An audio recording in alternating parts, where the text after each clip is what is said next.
Is this the dagger?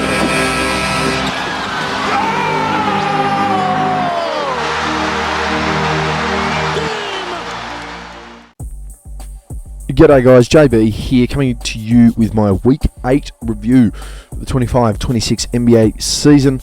Only a real brief one. Every team played 2 games and it's essentially just a stopgap fill week because the NBA wants to put some prestige on the NBA Cup, which for me is just another reason to pay millionaires more and more money. Give some lowly fan bases a chance to win a title. He's probably the only other one. But yeah, it's the NBA Cup week and there's just not much going on in the league, so we'll try and breeze through it. This is the Week 8 review for the 25-26 NBA season. Starting in the East, starting with the Atlanta Hawks, 1-1 on the week, 15-12 overall, now sitting 8th in a dicey Eastern Conference. Speaking of dicey, Dyson Daniels, the best player for the Hawks this week, 22.5 points, 10 rebounds, 4.5 assists, 1 steal and 1.5 blocks on 3 turnovers, 65.5 from the field, 33.3 from deep, 60% from the free throw line. Yeah, the Hawks just continue to chop and change a fair bit within that conference, and stability certainly isn't key right now in the East, but you do have to still be competitive and you still have to win games, and the Hawks stopped a bit of a skid this week. The Celtics started to fall a little bit out of favour, and as you can see, they now are only realistically a half game ahead of Atlanta, and they're sitting in 4th and were sitting as high as 3rd. 0-2 week for them, 15-11 overall, but Jaylen Brown, their best player on the week in those 2 games. 32 points, 5.5 rebounds, 5 assists, 0.5 steals, 1.5 blocks on 4 turnovers, 54.8 from the field, 33.3 from deep, and 65.2 from the free throw line. They've had plenty going on this team, and they've got plenty of players going in and out of the rotation, so I can't see it being too much of an issue to see them floating. I think they're going to remain competitive at the very least. To Brooklyn, whose season is still over, a nice 1-1 week for them, but they've got not much going for them outside of trading their best players. 1-1 week, 7-18 overall, 13th in the conference. Michael Porter Jr., their best player, 23 points, 5 rebounds, 4 assists and 3.5 turnovers a game, 51.6 from the field, 47.1 from deep and 75% from the free throw line. To me, he's been an all-star. There may be players doing better on winning teams, but he's certainly been one of the highlights of a very low season for Brooklyn. Another team that is well done for the year. They continue to have some highlights though out of their young guns. The Charlotte Hornets, 1-1 weekly record. They're now 10 below 500, or remain 10 below 500 at 8-18. 12th in the conference. Con Knippel has been their most consistent player this year. Hasn't necessarily been their best in their wins, but certainly been their most consistent player. This week, 31 points, 4.5 rebounds, 6 assists, 0.5 steals and 0.5 blocks on 2 turnovers, 57.5 from the field, 42.1 from deep, 100% from the free throw line, and is on target to smash the rookie record for most threes in a game. The Chicago Bulls continue to be disappointing after trying to sign or getting Josh Giddey in the off-season, but they really haven't done much with it since. 1-1 weekly record, 10-15 overall. They're 11th in the conference. They're sitting exactly where I thought they would be. Kobe White in the 2 games this week, 20 points, 5 rebounds, 3.5 assists, 1 steal on 2 turnovers, 42.4 from the field, 14.3 from deep, 83.3 from the free throw line. I can assure you now that Kobe White will not get paid at the rate that he's playing. He'll be out the door. And then all of a sudden, the 2 best players are Josh Giddey and Nikola Vucevic. The Cleveland Cavaliers are still hanging in there. As you can see, they're a game off 4th position, or half a game off 4th position, but with their inconsistencies and now an injury to Evan Mobley, it's just going to be uphill from here. Donovan Mitchell, their best player in a 1-1 week, 15-12 overall, 7th in the conference.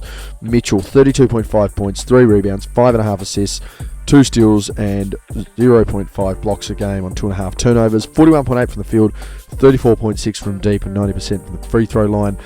Donovan Mitchell continues to have, in my opinion, one of the 5 best years in the league. The problem is he's having one of the most mediocre teams of his recent career. The Detroit Pistons, a 2-0 week, bouncing back off a couple of rough weeks by comparison to the weeks prior. Still sitting first in the conference, 21-5 overall. A massive turnaround for a team in 2 years to be in this position. Cade Cunningham continues to be their best player in their 2 games this week. 23.5 points, 2.5 rebounds, 8 assists, 1.5 steals, and a block on 2 turnovers. Shot 51.6 from the field, 61.5 from deep, and 70% from the free throw line. Detroit still staying as a genuine sleeper to take it all out, giving the Knicks some real issues where that is concerned, but they are flying, and I still don't think they've hit top gear.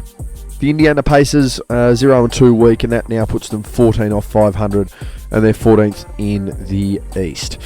6-20 overall, but Pascal Siakam just continuing to try and plug away. Probably had his worst week as the leader of this team this year. 15.5 points, 4.5 rebounds, 3 assists, 1 steal on 1 turnover. 40% from the field, 20% from deep, 85.7 from the free throw line. They've had their moments, but they have been fleeting at best, and Indiana continues to wallow away with quite a number of injuries. Well, essentially 2 bad weeks for the Miami Heat, and they have gone from being a top 3, top 4 contender in the East to sitting in 9th and getting around that play-in tournament area. Although, as you can see, a 14-12 record, a good week next week, really changes their fortunes with the way the Eastern Conference is playing.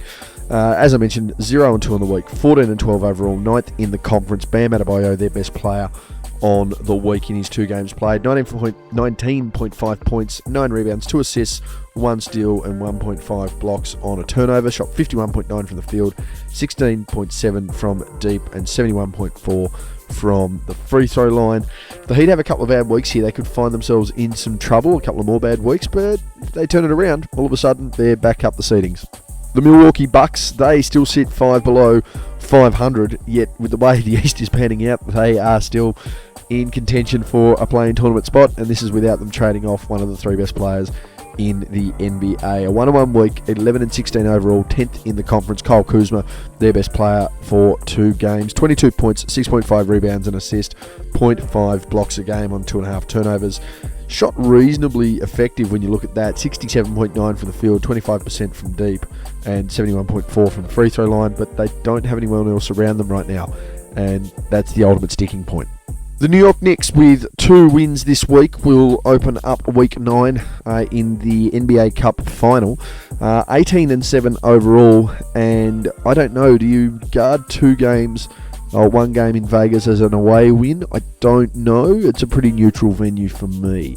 But 2-0 weekly record, they still sit 2nd in the East, and they have a reasonably good record comparatively to other 2nd and 3rd seeds in the West. Jalen Brunson in his 2 games, a monster week, 37.5 points, 3.5 rebounds, 6 assists, 0.5 steals, and 0.5 blocks on 2.5 turnovers. 63% from the field, 57.1 from deep, and 64.3 from the free throw line. They're a chance to win the first piece of silverware for the Knicks since 1973, and their first reasonable piece of silverware since 1999, or at least a chance to win it. So, yeah, I suppose big time week for the Knicks. The Orlando Magic, 1-1 weekly record, 15-11 overall, still 5th in the conference, and again, they're going to be working through without Franz Wagner for 3 to 4 weeks after what is essentially a syndesmosis without being called a syndesmosis. Desmond Bane, 2 games played, really nice work from him, 27.5 points, 6 rebounds, 6 assists, 1 steal on 2 turnovers, 51.2 from the field, 61.5 from deep, and 100% from the free throw line, proving to be pivotal as that 3rd option. As I said at the start of the year, the key is going to be, can Banchero and Wagner play enough games together? Unfortunately, at the moment, it just doesn't seem like it is. Over to Philadelphia, a 1-1 week for them, 14-11 overall. They're still floating thereabouts. They had a couple of Debbie Down weeks, which certainly saw them slip a little bit, but a couple of positive weeks has seen them return. 6th in the conference, and I can't believe it. I never thought I was going to say this week. Their best player in the week was Joel Embiid. That's how much I'd wrote this guy off. 30.5 points, 11.5 rebounds, 2 assists, a steal and a block on 3 turnovers. Shot 46.5% from the field, 27.3 from deep, and 75% from the free throw line. There were fleeting glimpses of the old Joel Embiid this week, and had his first 30-plus point game in well over a year, but they were only fleeting, and unfortunately for Philadelphia, I think that's where the cap is going to be. Over to Toronto, who, after slipping for a couple of weeks, this is just the sort of record that they had, and this is why it's key to get games under the belt.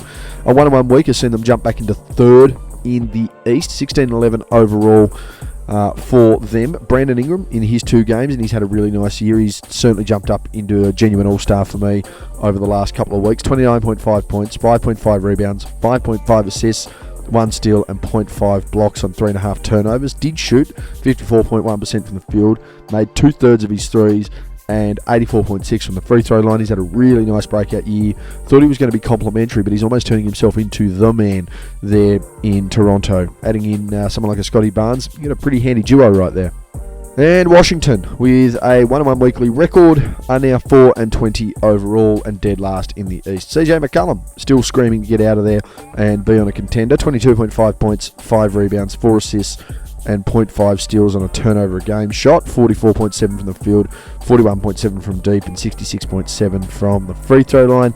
Yeah, Washington are the worst team in the NBA. Over to Dallas with a 1-1 weekly record, 10-17 overall, so they still haven't thrown the flag in for the year. They are 12th in the conference, but I tell you what they have thrown at the league, and that is the man himself, Cooper Flagg. A dominant week this week. 2 games played, not sure why that says 3, and became the youngest player in league history to have a 40-piece. Averaged 32, 6 and 7, along with a steal and 1.5 blocks on 2 turnovers. 53.5 from the field, 20% from deep, 73.9 from the free throw line. Going to be in pretty capable and safe hands moving forward here, the Mavericks, with one of the most talented teenagers to step foot in the league. Over to Denver, who picked up a couple of wins on the week here, trying to get themselves back up the conference standings. They've been floating around the 3rd and 4th there, but 19-6 overall after this week has seen them move into 2nd, and of course they're still sitting at least, 5-6 games back from Oklahoma City, but I still think they're the front runners by a mile. Jokic doing Jokic things. 2 game sample size has really blown this up, but it speaks volumes. 37.5 points, 13.5 rebounds, 9 assists, 2 steals, and 0.5 blocks on 2.5 turnovers. Then 62.8 from the field, 63.6 from deep, and 73.7 from the free throw line. Good luck trying to stop that, ladies and gentlemen. Good luck. Over to Golden State, and it's a pretty sad state of affairs in a highly competitive top tier of the West, that once you sort of get past that mid-pack area, it becomes a real slog. And Golden State are proof of that, sitting 8th in the conference, and they are a game below 500 after a 0-2 week. 13-14 overall, but it certainly wasn't because this guy didn't try hard enough. Steph Curry, 2 games played, averaged 43.5, 4 and 3.5 per game, along with 1.5 steals and 1.5 blocks on 2.5 turnovers. 55.6 from the field, 52.9 from deep, and 81.8 from the free throw line. There was a lot of standing around. He might be the head chef, but there are a lot of sous chefs that really weren't manning the bench for the Warriors this week. To the Houston Rockets, who are part of that fluctuating group, along with Denver, Los Angeles, and to an extent the San Antonio Spurs, who I think are just going to get stronger now that Wemby has returned, but they are still fighting really nicely. 16-7, almost 10 games above 500. Şengün, a really nice week, to the point where I got him into my fantasy team as a pretty nice trade, actually. 27.5 points, 12.5 rebounds, 7.5 assists, 3 steals, and 0.5 blocks on 4.5 turnovers. 46.9 from the field, didn't make a 3, and 75% from the free throw line. This is why Houston have a huge compliment, considering I still think Kevin Durant's been their best player this year. Over to the Clippers, who continue to sink. They have had pretty much as bad a year comparatively, if you really want to look at it, as the Indiana Pacers. And despite the injury to Bradley Beal and a few things here to Kawhi Leonard, they have no excuse to be as bad as the Indiana Pacers. Didn't win a game this week, 0-2, 6-20 overall, 14th in the West, and Zubac, for me, their most consistent player. 19.5 points, 10 rebounds, 1.5 assists, 0.5 steals, and 1.5 blocks on 2.5 turnovers. 80% from the field, pretty impressive. Didn't attempt a 3 amongst all of that, and shot 63.6 from the free throw line. On the other side of things, the Lakers continue to be the leading franchise out there in the West. A 1-1 weekly record, but still 18-7 overall for 3rd. So right amongst that second level tier teams that you think can be competitive for a title there. 3rd in the conference, Luka Doncic. Again, the only concern here is going to be the inconsistent defence and certainly the level of inefficiency that he has played to an extent, which has certainly cooled the Jets on his MVP conversation. 2 games played, 32 points, 4 rebounds, 7 assists, and a steal on 4.5 turnovers. But you've got to look at this here. 36.7 from the field, 22.7 from deep, and 82.1 from the free throw line. You couple that with the turnovers, and if this guy was shooting 50%, he'd be averaging a hell of a lot more points, and they'd probably be winning a hell of a lot more games. Over to Memphis, who now sit 1 game off Golden State, and after reaching that turning point of we need to put up and shut up or we need to get out of here, they continue to put up now, and they're trying to shut everyone up. A 1-1 weekly record, 12-14 overall. They do sit 9th in the West, and Jaren Jackson Jr. with another nice week, particularly on the defensive end. 21.5 points, 4.5 rebounds, 3.5 assists, 1 steal, and 3 blocks on 1.5 turnovers. 61.3 from the field and 50% from deep. They are immaculate. But as a centre, I want to see more boards, and I'd like to see you make at least half of your free throws, not just a quarter of them. Either way, Memphis are coming, along nicely, but still some work to do. The Minnesota Timberwolves, they're just quietly going about their business, and when you see 17-9, I mean, a win the other way, they're 18-7. They're fighting for a top 3 spot in the Western Conference, but they've been just quiet. I think they're just trying to time their run where they can. Julius Randle, 2 games played, again 17-9 record, 6th in the conference, 25.5 points, 9.5 rebounds, 4.5 assists, 1.5 steals on 2 turnovers, 45.7 from the field, 33.3 from deep, and 83.3 from the free throw line. This is what happens when you're a guy who can slightly check his ego at the door, understand that he's the second option, but does step up nicely into a number 1 and has proven that in his previous roles. Over to the worst team in the West, the second worst team in the league. They managed to actually win 2 games. Otherwise, they would be the worst team in the league. 15th in the conference, Trey Murphy, 2 games played, 22 points, 8 rebounds, 3 assists, 1.5 steals, and 1 turnover. 64.3 from the field, 33.3 from deep, 71.4 from the free throw line. They're the worst team in the West. They're the second worst team in the league.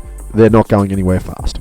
Moving over to the first team in the league, the first team in the conference who suffered just their second loss of the season. That's right, they have 2 less losses than Washington have wins.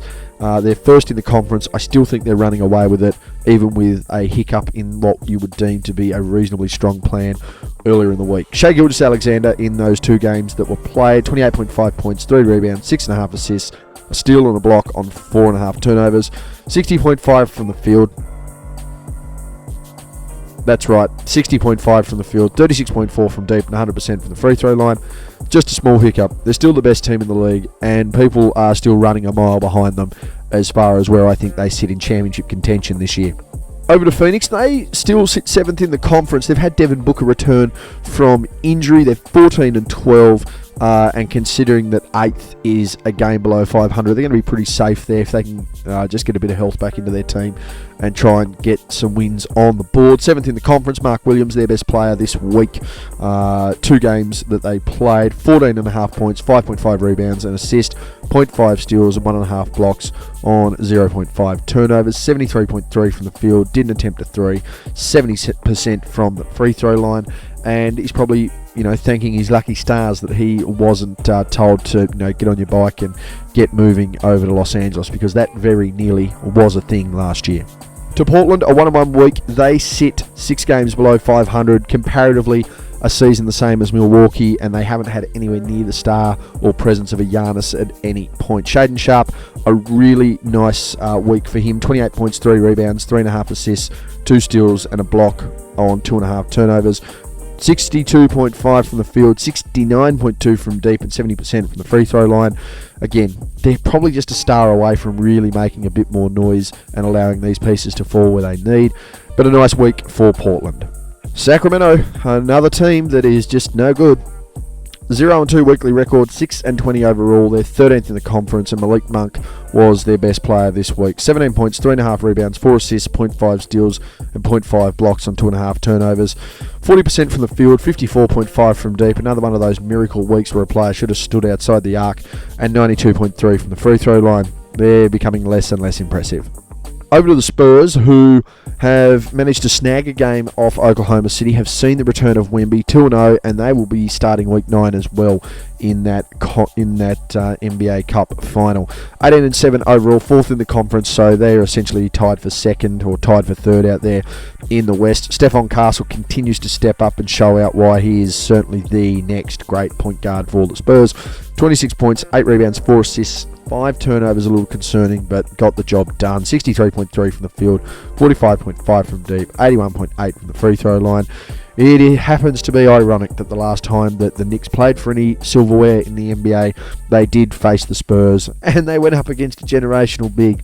I certainly hope for Knicks fans it's a lot more pleasant than the Tim Duncan experience or the potential Victor Wembanyama experience.